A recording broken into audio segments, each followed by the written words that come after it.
Shalom saudara-saudari yang seiman dan sepengharapan di dalam Yesus. Kita melewati tahun 2020 ini dengan sangat spesial. Dimulai di awal tahun, kita mulai mendengar berita tentang COVID-19, masuk ke dalam istilah baru lockdown, dan menghidupi kehidupan yang tidak pernah kita alami sebelumnya, work from home. Sekolah-sekolah ditutup, kantor ditutup, restoran ditutup. Ada banyak hal yang tidak pernah kita prediksi sebelumnya. Tahun 2020 ini ternyata kita hidupi. Dan puji Tuhan, kita masih bisa menikmati nafas kehidupan sampai pada hari ini. Saya melihat di dalam perjalanan hidup Yusuf dan Maria, dua pribadi yang dipilih oleh Tuhan untuk menjadi wakilnya di bumi, menjadi orang tua Yesus. Mereka juga tidak pernah memprediksi apa yang akan terjadi di dalam kehidupannya.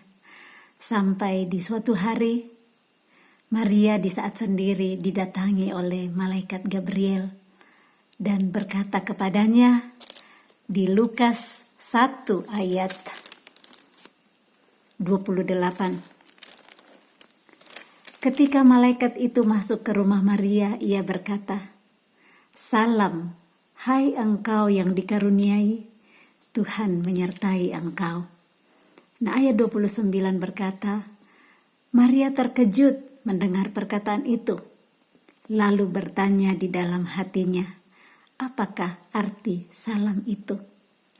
Saat mendengar salam, engkau dikaruniai, kita bisa berpikir bahwa mungkin Tuhan mau kasih sesuatu yang besar. Ada hal besar yang akan datang yang indah-indah, yang baik, yang surprise besar.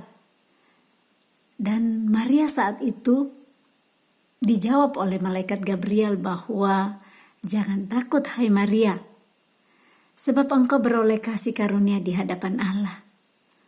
Nah, menurut Gabriel, Maria mendapat kasih karunia di hadapan Allah, bahwa dia akan mengandung dan akan melahirkan seorang anak laki-laki yang nantinya akan dinamai Yesus. Seorang wanita yang sementara bertunangan dengan seorang laki-laki mendengar kabar seperti ini, mungkin bukannya kabar baik menurut dia ya. Maria bisa memperhitungkan di dalam hati, bagaimana Yusuf akan melihat dia kalau dia datang berkata bahwa saya lagi mengandung, lagi hamil. Padahal mereka belum pernah melakukan hubungan suami istri. Tetapi kita lihat bagaimana respon Maria saat itu. Maria hanya berkata di ayat 38, "Sesungguhnya aku ini adalah hamba Tuhan. Jadilah padaku menurut perkataanmu itu." Maria tidak bertanya banyak hal. Dia cuma berkata pertamanya bahwa bagaimana hal itu bisa terjadi, bagaimana dia bisa hamil, sedang dia belum bersuami. Tetapi setelah malaikat Gabriel menjelaskan bahwa Roh Kudus yang akan turun atasnya, kuasa Allah yang maha tinggi akan menaungi dia sehingga dia akan hamil dan nanti akan melahirkan seorang anak yang kudus, anak Allah. Maria manut dan menerima kehendak Tuhan terjadi dalam hidupnya. Itulah yang kita bisa lihat kenapa sampai Tuhan memilih dia. Memilih Maria. Begitu banyaknya wanita yang ada pada saat itu.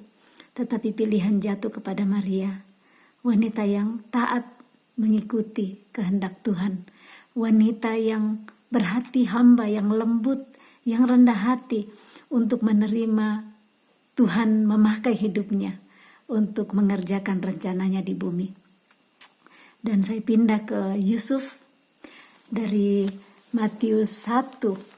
Di ayatnya yang ke-20 saya bacakannya setelah Maria datang memberitahu bahwa dia mengandung dari Roh Kudus. Pastilah Yusuf kaget saat itu ya. Mereka belum pernah melakukan hubungan suami istri dan tunangannya datang berkata bahwa dia hamil. Dan Karena dia seorang yang tulus hati, dia tidak mau mencemarkan nama Maria di depan umum. Dia bermaksud menceraikan, memisahkan, memutuskan hubungan pertunangan mereka dengan diam-diam. Tetapi malaikat Tuhan datang kepadanya di dalam mimpi dan berkata, "Yusuf anak Daud, janganlah engkau takut mengambil Maria sebagai istrimu, sebab anak yang di dalam kandungannya adalah dari Roh Kudus." Saat Yusuf mendengar apa yang malaikat katakan itu di dalam mimpi, dia bangun dan dia taat melakukan apa yang diperintahkan malaikat Tuhan itu kepadanya. Dia tidak jadi menceraikan Maria, melainkan dia mengambil Maria sebagai istrinya. Dan setelah itu, sekalipun mereka sudah menikah sebagai suami dan istri, Yusuf tidak pernah bersetubuh dengan istrinya Maria sampai Maria melahirkan Yesus.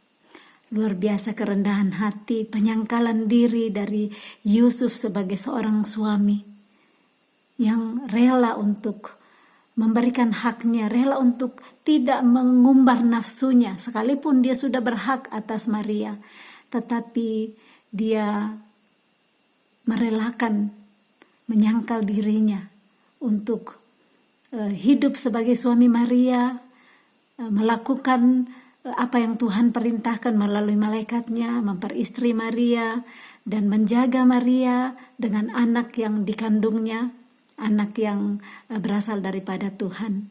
Dan mereka dipercaya, Maria dan Yusuf dipercaya oleh Tuhan untuk menjadi orang tua Yesus di bumi, untuk memelihara, membesarkan, menuntun dan mengajar Tuhan Yesus sampai waktunya Tuhan untuk Tuhan Yesus memulai pekerjaannya selama 3,5 tahun di bumi.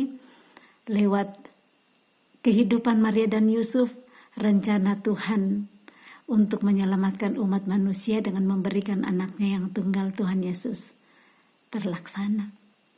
Kiranya pesan Natal saat ini melalui kisah hidup Yusuf dan Maria, bagaimana kerendahan hati mereka, bagaimana ketaatan mereka, bagaimana mereka rela untuk menyangkali diri untuk hal-hal yang seharusnya mereka bisa punya dan mereka bisa lakukan. Tetapi untuk satu rencana Tuhan melalui kehidupan mereka, mereka merelakan semuanya itu. Dan Tuhan memakai hidup mereka luar biasa.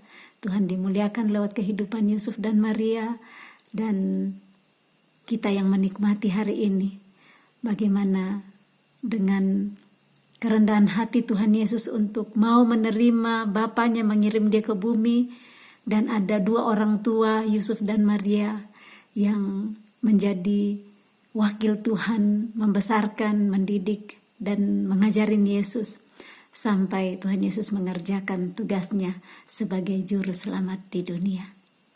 Selamat hari Natal, Tuhan Yesus memberkati.